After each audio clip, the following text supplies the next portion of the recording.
শুভ দুপুর সবাইকে। কেমন আছে সবাই? তো দেখো, এক তো এখানে ভালো মাছ পাওয়া যায় না, তারপর আবার ইলিশ মাছ, সেটাই তো অবাক লাগছে, তাই না? তো সেদিন তোমাদের সাথে গল্প করেছিলাম যে পার্লারের এক দিদির সাথে পরিচয় হয়েছে, বাঙালি। তো ওই দাদাটার সাথে কালকে রবিবার ছিল, তো রবিবার সেই যোধপুর স্টেশনের এখানে নাকি একটা বাজার আছে, বাংলার মানে সব মাছ পাওয়া যায় আর কি, রুই কাতলা ইলিশ ছোট ছোট মোরলা সব মাছ নাকি পাওয়া যায়।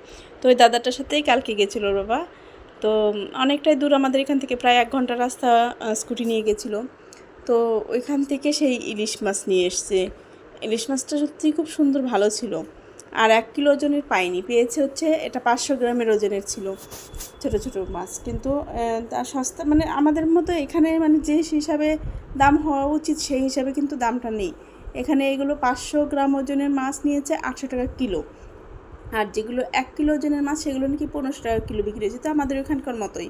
তো 1 কিলোর মাছটা পাইনি, 500 ওজনের একটা নিয়ে এসেছে, ভেবেছে ভালো হবে কি না, প্রথমে খেয়ে দেখি। যাক, মাছটা খুবই সুন্দর ছিল, একদম সেন্ট। আর নিজেই যেহেতু কালকে কয়টা 10টা-11টার সময় বেরিয়েছিল, আর আস্তে আস্তে 2:30 বেজে গেছিলো, যে আমাদের রান্না খাওয়া কমপ্লিট হয়ে গেছিলো। ও নিজে এসে ধুয়ে একদম রেডি করে দেখি ফ্রিজে ঢুকিয়ে দিয়েছে। তো কাল সোমবার ছিল, কাল রান্না করিনি।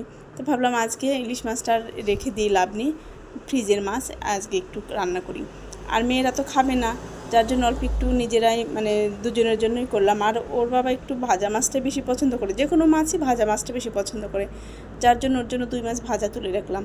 আর এনেছে কাতলা মাছ, সেটাও মানে খুব সুন্দর কাতলা মাছ। এইখানকার বলেছি তোমাদের আগে যে এখানের মাছ খুব একটা ভালো পাওয়া যায় না, আর মাছ খাওয়াটা সত্যি ছেড়ে দিতে ইচ্ছে করছিল।